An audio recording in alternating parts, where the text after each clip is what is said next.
Hey guys, even here with the old school abs, and I know it's been a while since I made this kind of video, news type of video, because since this coronavirus started, there wasn't really a lot of things happening in bodybuilding, not on social media, no competitions, anything like that. So bodybuilding was kind of on hold, not a lot of events or anything like that, but now it seems like things are getting back to normal slowly, and right now they're still pretty much on hold.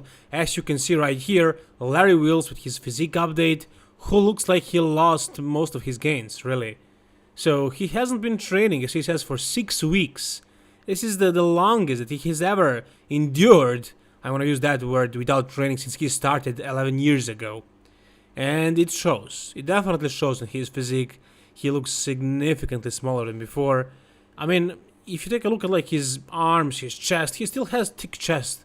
And he still does have a lot of muscle overall, but compare his body to his head.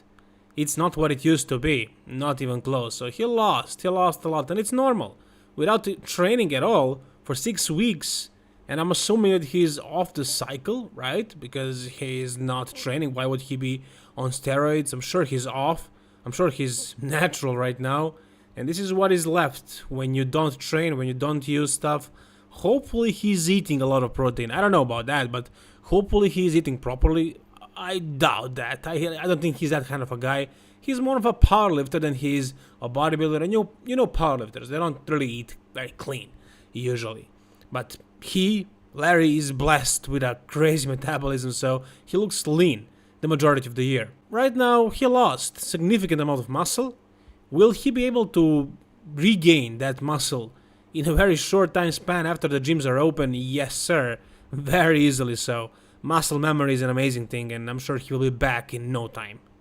Alright, next, it's not really news. It's already been spoken about before.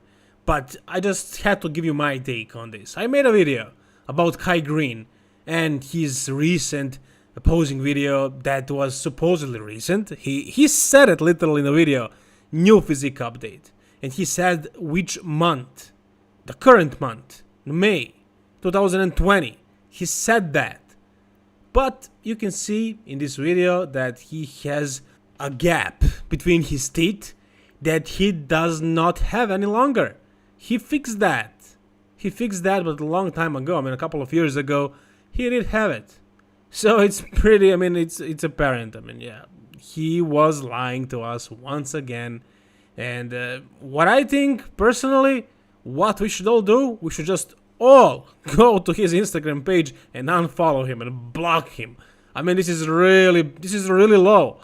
He's literally offending us, leading us to believe in a lie.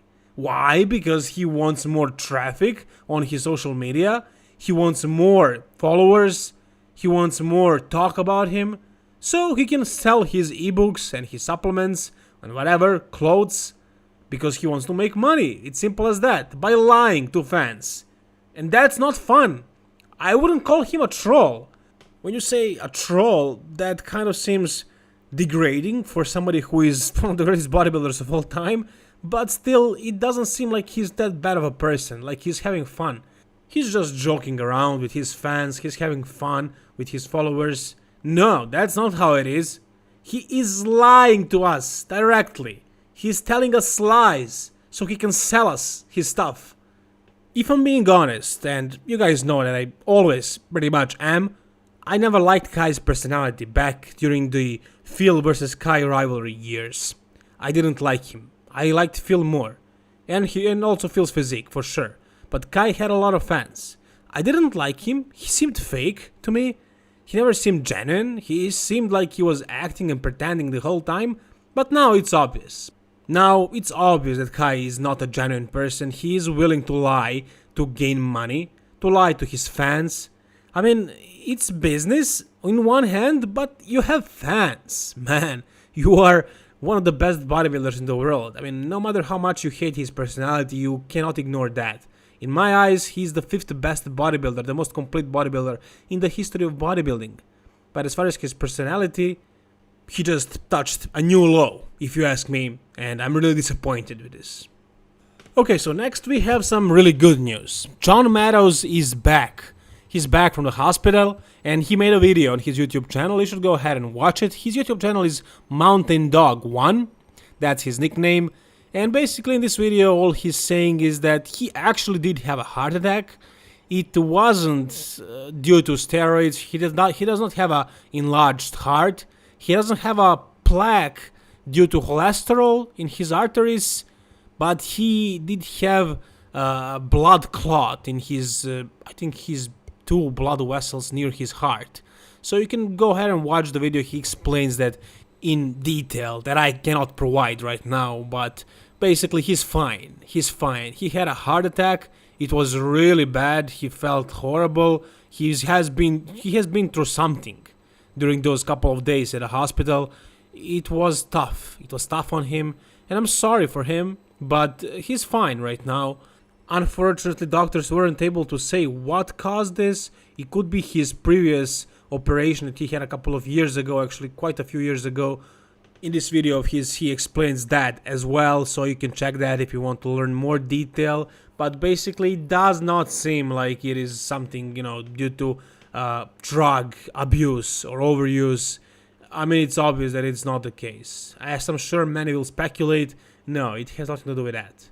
So anyways, guys, John Meadows, the legend of bodybuilding. I love this guy. I learned so much from him.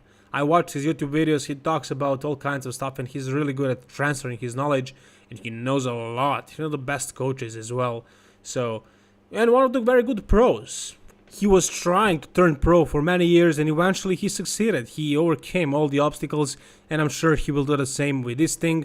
I'm sure he'll be as healthy as a horse. We have a potential physique update of Nathan the Asha. I'm not sure if it is recent or not, but he posted this photo.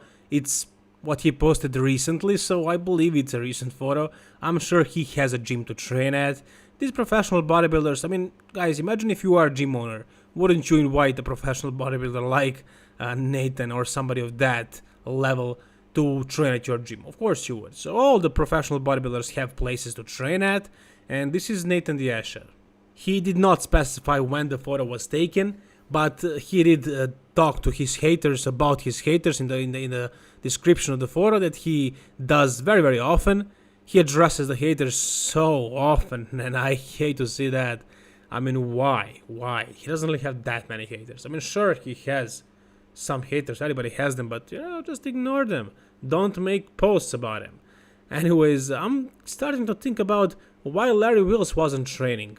I mean, everybody had a gym from professional bodybuilders. I'm sure somebody would let him train at their gym, but I guess Larry just wanted to take some time off. And if this is a recent physique of Nathan the Asha, he is one of those guys who didn't want to wait and waste time. They trained, and Nathan looks damn good. And I'm sure at one point he will make a pretty bad damage to Mr. Olympia lineup. Will he ever win the Mr. Olympia? I mean, it depends on his competition. I mean, he was able to beat very many top guys. Is it gonna happen soon? Probably not. He doesn't have the mass to be compared to guys like Hadi, for example, who annihilated him absolutely at the Vancouver Pro 2019. And he has very long torso. I mean, the stomach is too long. But if others don't show up in shape or don't show up at all, there is a potential of him, cracking the top 3 at the Mr. Olympia. Not very likely, but it's possible. He was able to beat some big names back in the day when he was at his peak. And his peak is not yet over. He can still peak and he can still get better.